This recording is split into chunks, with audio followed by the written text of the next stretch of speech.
Hello मित्रों, कैसे हैं आप सभी। आशा करता हूँ आप सभी अच्छे होंगे। और आज की इस क्लास में मैं आप लोगों को थोड़ा सा स्ट्रेटजी के बारे में बताना चाहूँगा। क्योंकि आजकल के बच्चे जो है वो क्या है कि पढ़ तो बहुत रहे हैं। मैं ये नहीं कह रहा हूँ कि कोई पढ़ नहीं रहा है या फिर उनको जो है किसी प्रकार का, आजकल तो ऑनलाइन आप देख ही रहे हैं कितना स्टफ हो चुका है मौजूद। तो इस ऑनलाइन या डिजिटलीकरण में जो है आप देख रहे होंगे कि कट ऑफ भी बहुत हाई जा रहा है। 2016 के पहले आप लोग देखते थे कि बहुत कट ऑफ नहीं जाता था, लेकिन अभी क्या है कि छोटे छोटे एग्जाम्स में भी कट ऑफ बहुत हाई जाने को जा रहे हैं। और जो है 80-85% तक कट ऑफ जो है आपको देखने को मिल रहे हैं। तो इस लहजे से हम लोग ये कह सकते हैं कि अगर हम लोग प्रॉपर स्ट्रेटजी के साथ और प्रॉपर गाइडेंस के साथ नहीं चलेंगे तो कहीं ना कहीं हम इस मझधार में फंसे ही रह जाएंगे।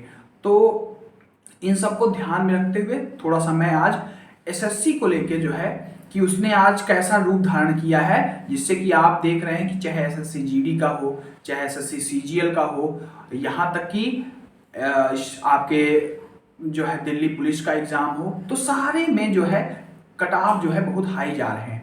तो इसको ध्यान में रखते हुए हम लोग जो है आज थोड़ा सा स्ट्रेटजी के बारे में बात करेंगे कि क्या स्ट्रेटजी फॉलो की जाए जो हमारे एग्ज़ाम को क्रैक करने में सहायक सिद्ध हो। तो थोड़ा सा उसके लिए हम आज आपसे चर्चा करेंगे।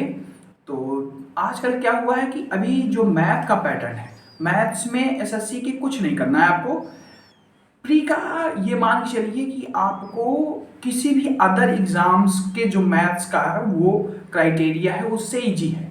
तो मैथ्स में आपको सिंपल सा क्या करना है, किसी भी एक अच्छे टीचर का आप उनका नोट्स ले लीजिए, और चाहे वो गगन प्रताप का चाहे हो, चाहे राकेश सर का नोट्स हो, तो इनको लेके आप क्या करिए कि एक दो बार अच्छे से रिवीजन कर लीजिए।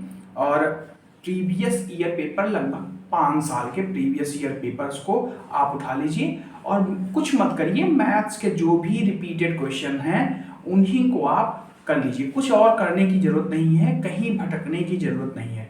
हम देखते हैं कि इलाहाबाद या फिर पटना या हमारे जो बनारस, ये सब जो भी एरिया के बच्चे हैं वो बहुत मेहनती हैं, बहुत लगन से जो है पूरी अपने जद्दोजहद से लगे रहते हैं, लेकिन वो उस मुकाम तक नहीं पहुंच पाते क्योंकि उनको प्रॉपर गाइडेंस नहीं मिलता है।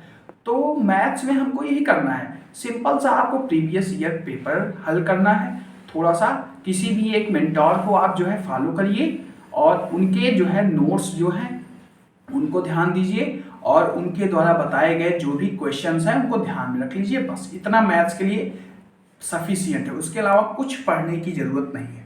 फिर हम लोग आ जाते हैं रीजनिंग पे। रीजनिंग में भी एसएससी ने कोई बदलाव नहीं किया है। आपको थोड़े बहुत क्वेश्चन में वेरिएशन देखने को मिल सकता है, जो लेकिन ये है कि आप कुछ नहीं तो 25 में से 20 से 22 क्वेश्चन आप बिना किसी तैयारी के, क्योंकि ऐसा माना जाता है कि जिनका मैथ्स अच्छा होता है वो रीजनिंग भी अच्छे से कर ले जाते हैं। तो मैं यही जानता हूँ कि बहुत रीजनिंग के लिए आपको कोई भी अतिरिक्त जरूरत नहीं है। प्रीवियस ईयर पेपर आप लगा के बिल्कुल आराम से आप निश्चिंत होके उस सब्जेक्ट को छोड़ दीजिए, कुछ और करने की जरूरत नहीं है। बाकी आप टेक्स्ट बुक या फिर कोई अदर जो है, कोई भी, मैं ये किसी का नाम नहीं ले रहा हूँ, आप कोई भी टेक्स्ट बुक सीरीज कहीं से भी लेके आप पेपर देते रहिए। पर डे हर संडे आपको एक मॉक टेस्ट देना ही है हर सब्जेक्ट का, चाहे आप ओवरऑल दे दीजिए चाहे सेक्शनल दे दीजिए, जो भी मन करे। फिर उसके बाद हम लोग आ जाते हैं जीके पे। एसएससी ने जो पैटर्न अपनाया है जीके के लिए, सबसे मैं कहूँगा कि निराधार पैटर्न है, उसका कोई आधार ही नहीं है। तो उसके लिए आपको कुछ नहीं करना है, सिंपल सा आपको स्टैटिक जीके वाले जो पोर्शंस हैं उनको अच्छे से तैयार कर लेना है, जैसे खेल कूद हो गया, नृत्य हो गए आपके, और जो हर स्टेट में आजकल तो लोकल स्टेट के जो है वो पूछ ले रहे हैं मेले वगैरह, तो वो सब चीज़ें इरिलेवेंट हैं। तो उसमें कोई भी आपको गाइड नहीं कर सकता है कि क्या आना है एग्जैक्ट, लेकिन ये है कि आप स्टैटिक जीके मान के चलिए कि आपको वो उसके क्रम में थोड़ा बहुत आप तैयारी अपनी कर सकते हैं कि स्टैटिक जीके का पार्ट हमको तैयार कर लेना है। बाकी आप किसी भी एक करंट अफेयर्स के लिए किसी भी चैनल को आप जो है पर डे उसका देखते रहिए, और जो है जो घटनाएं वर्तमान में हो रही हैं इम्पॉर्टेंट, खेल कूद से हो गया, कोई नियुक्ति हो गई, या फिर कोई जो है बड़ा जो है जीडीपी वगैरह से रिलेटेड जो कुछ इकोनॉमिक जो फेजेस हैं उनको आप ध्यान में दे लीजिए। बस इतना सफिशिएंट है, बाकी और कुछ करने की जरूरत नहीं है। फिर हम लोग आ जाते हैं अपने इंग्लिश पैटर्न पे।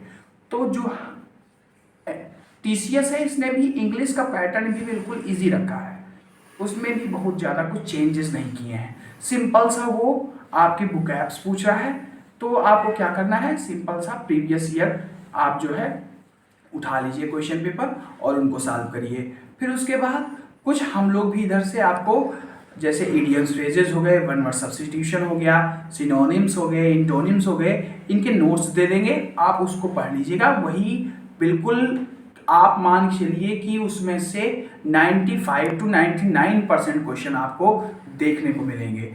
फिर उसके बाद जो भी पैसेज आते हैं या फिल इन द ब्लैंक्स आते हैं वो भी बिल्कुल 10th लेवल के आते हैं।